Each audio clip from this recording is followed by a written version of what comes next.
অঙ্গে চন্দন দিতে হাত কাঁপে ভক্তদের, যে চরণে চন্দন লেপন করতে ভক্তের হাত কাঁপে, আজ সেই সোনার অঙ্গে এমন করে নখের আঁচড় এলো কোথা থেকে বধূ?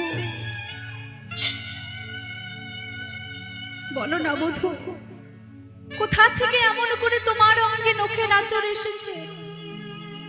গোবিন্দ আমার বললেন, রাধে, এ কোনো নখের আঁচড় নয়। আমি যখন তোমার মন্দিরে আসছিলাম, পথটা ভুল করে আমি একটা কাঁটার বনে প্রবেশ করেছিলাম। রাত্রির অন্ধকারে আমি বুঝতে পারিনি সেই কাঁটার আঁচড়ই আমার অঙ্গে লেগেছে। রাধে, গোবিন্দ আমার এভাবে রাধারানীকে প্রায় বুঝিয়ে দিয়েছে, রাধে, আমি অন্য কোনো রমণীর কুঞ্জে যাইনি, তোমার মন্দিরের সামনে আসছিলাম, তোমার কুঞ্জেই আসছিলাম, পথটা ভুল করে আমি একটা বনের মধ্যে প্রবেশ করেছি। হ্যাঁ, আমি অন্য কারোর কুঞ্জে যাইনি। রাধারানীও বুঝে গেছেন যে আমার বধূ অন্য কোথাও যাননি, আমার কুঞ্জেই আসছিলেন। আর আসার সময় কুঞ্জের পথটা ভুল হয়ে গেছে। ঠিক এই সময় হাটে হাড়ি ভাঙবার জন্য চলে এলেন সেই চন্দ্রাবলীর সখী পদ্মা। গোবিন্দ, এই যে গোবিন্দ, গোবিন্দ আমার চমকে গিয়ে বলছে, কি এখানে এখন চন্দ্রাবলীর সখী পদ্মা এলো কোথা থেকে? চলে যাও পদ্মা। এই যে গোবিন্দ, তোমার সঙ্গে আমার কিছু কথা আছে।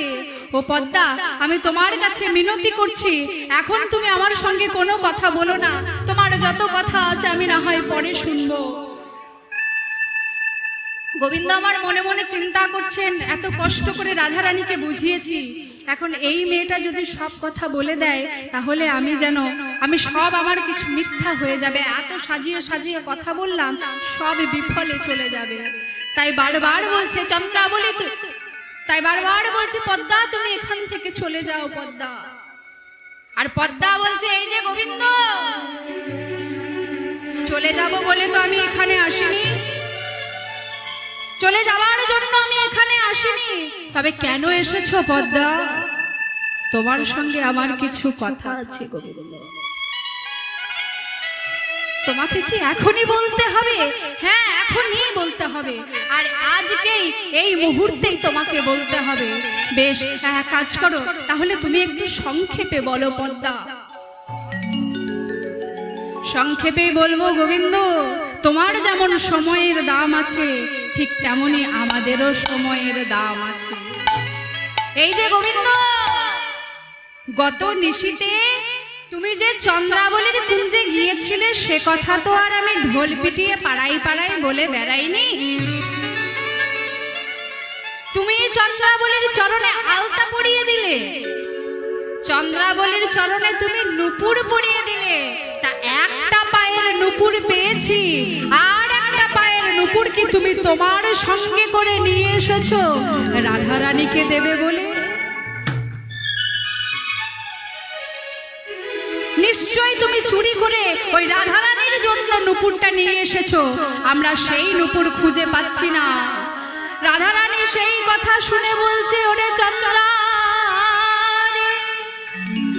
চন্দ্রা,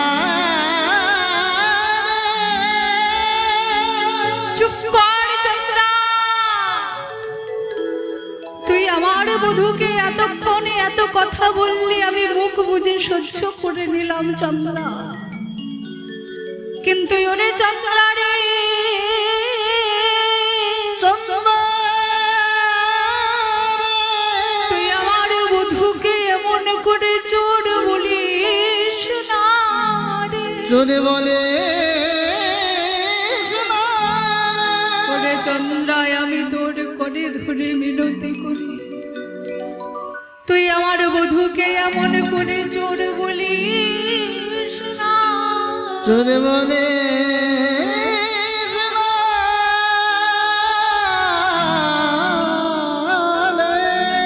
ওরে চন্দ্রা, আমি হলাম বৃষভানু রাজার কন্যা, মণিমাণিক্যের অভাব আমার ঘরে নেই চন্দ্রা, কটা নুপুর হারিয়েছে তোর? তোর কটা নুপুর হারিয়েছে তুই আমাকে বল। তোর যত নুপুর হারিয়েছে আমি তোকে ফেরত দিয়ে দেব। কিন্তু চন্দ্রা, তুই আমার বধূকে এমন করে চোর বলিস না চন্দ্রা। চন্দ্রা বলে সেই কথা শুনে বলছে, রাধে, চোরকে চোর বলেছি বলে তোর বড় গায়ে লাগছে না রে। চোরকে চোর বলেছি বলে তোর বড় গায়ে লাগছে। ওই যে কথায় আছে না, চোরের মায়ের আবার বড় গলা। এই যে গোবিন্দ, আজ আমি তোমায় ছেড়ে দিলাম, কিন্তু নুপুর যদি না পাই তবে তোমার একদিন কি আমার একদিন। আগুনটা জ্বালিয়ে দিল। আগুনটা জ্বালিয়ে দিয়ে চন্দ্রাবনের সখী পদ্মা সেখান থেকে চলে গেল। রাধারানীর এবার অভিমান, যত রাগ এসে পড়ল গোবিন্দের উপর। আর গোবিন্দের সঙ্গে কোনো কথা বলছেন না, বদনে বসন ঝাপা দিয়ে রাধারানী আমার বিমুখ হয়ে বসে। গোবিন্দ মুখ আমি দর্শন করব না, ওই চাঁদ বদন, ওই কালো বদন আজ থেকে আমি দর্শন করব না। সখী কথা বলছে শুধু সখীদের সঙ্গে। ওরে সখী ললিতা, বিশাখা, তোরা এক কাজ কর, ওই যে গোবিন্দ যেখানে বসে আছে ওখান থেকে ওকে এক্ষুনি চলে যেতে বল, উঠে যেতে বল। গয়ুহার নামে নাই মোর সুর, উঠে যেতে গয়ুহার নামে নাই মোর সুর, উঠে যেতে বল গয়ুহার নামে নাই মোর সুর, উঠে যেতে বল গয়ুহার নামে নাই মোর সুর। উনি করলেন ধর্ম নষ্ট দেখাইয়া, উনি করলেন ধর্ম নষ্ট দেখাইয়া, আজ উনি করলেন ধর্ম নষ্ট দেখাইয়া, ওই নাই উনি করলেন ধর্ম নষ্ট দেখাইয়া। উনি নাটের গুরু গোসাই, উনি নাটের গুরু, আহা উনি নাটের গুরু গোসাই, উনি নাটের গুরু, বলি উনি নাটের গুরু গোসাই, উনি নাটের গুরু, উনি নাটের গুরু গোসাই, উনি নাটের গুরু। আজ উনি করলেন কুলের বাহিরে নাচাইয়া, আহা উনি কইলেন ঘরের বাহিরে নাচাইয়া ভোগো, আজ উনি করলেন ঘরের বাহিরে নাচাইয়া। ওই নাই উনি কইলেন ঘরের বাহিরে নাচাইয়া ভোগো। এই ললিতা, এই যে বিশাখা, শোন শোন, যখন উহারে কেউ ছিল না ছিলাম শুধুই আমি, তখন উহার কেউ ছিল না ছিলাম শুধু আমি, যখন উহার কেউ ছিল না ছিলাম শুধুই আমি, যখন উহার কেউ ছিল না ছিলাম শুধু আমি, এখন উহার সব হয়েছে পর হয়েছি আমি, বলি এখন উহার সব হয়েছে পরে হয়েছি আমি, দেখো এখন উহার সব হয়েছে পর হয়েছি আমি, এখন উহার সব হয়েছে পরে হয়েছি আমি। উহার নামে কাজ নাই প্রেমে কাজ নাই, নামে কাজে নাই প্রেমে কাজে উহার নাই, নামে কাজ নাই প্রেমে কাজ বলি নাই। নামে কাজে নাই প্রেমে কাজে। এই সখী, এই, শুধু তাই নয়, ওকে এখান থেকে একদম গুঞ্জের বাহিরে চলে যেতে বল। ওই কালো বদনে আজ থেকে আমি আর দর্শন করব না, দর্শন করব না, দর্শন করব না। এবার রাধারানী আমার বদনে বসনে ঝাপা দিয়ে বিমুখ হয়ে বসলেন। গোবিন্দের সঙ্গে আর কোনো কথা বলছেন না। দেখো দেখো, একবারে চেয়ে দেখো কেমন করে বসে আছে আমাদের রাধারানী। দেখো দেখো আমাদের রাধা বিনো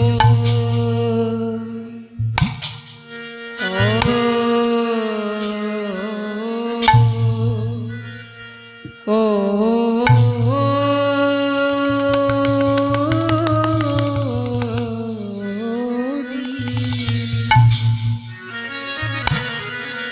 বিনোদিনী মানে হো হইলা হইলা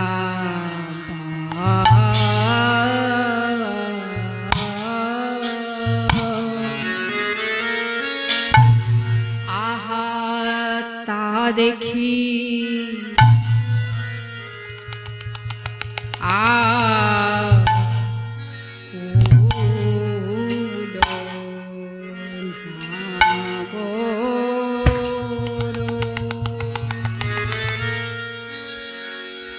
কা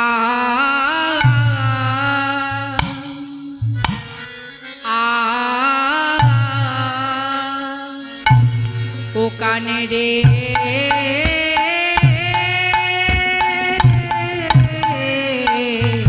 আমাদের রাধা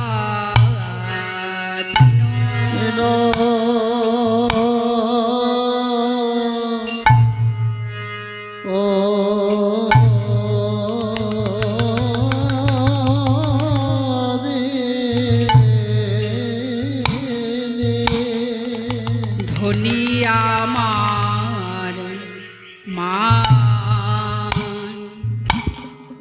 মন সে বসি একা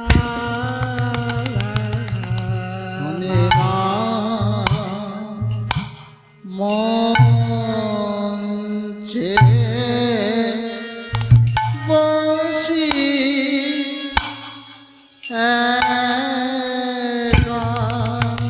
ধনী কারো সনে হয় না কথা ধনীর কেন এত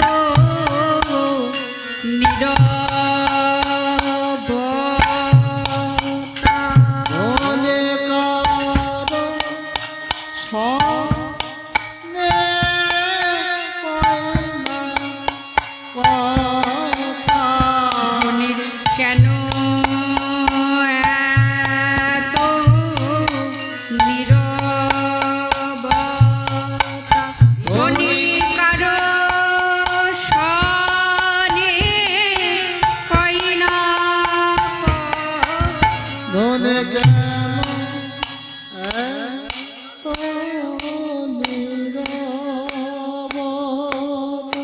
ধনী কত সঙ্গে কই না কথা।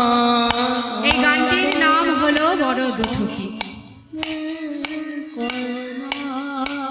1 2 3 1 2 3 কারো সনে কথা 1 2 3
আমাদের রাধা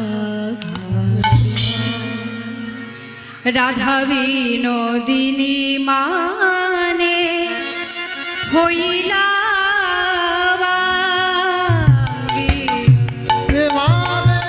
হইলা বিনোদিনী মানে দেখো হইলা রাধা বিনোদিনী মানে হইলা তা দেখিয়া পুলু আমার নগর রাধা বিনোদিনী মানে হইলা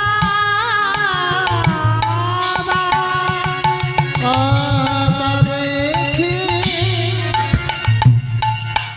আকুলা নাগর একবার চেয়ে দেখো রাধে স্বামী আমার আকুল হলো আকুল হলো আহায় আকুল হলো আহায় আকুল হলো শ্যামে নাগো আমার আকুল হলো সাবে নাগর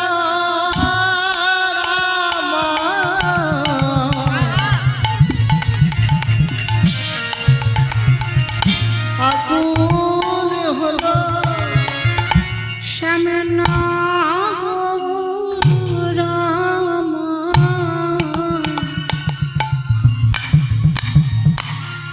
দেখো আকুল হলো শ্যামে নাগর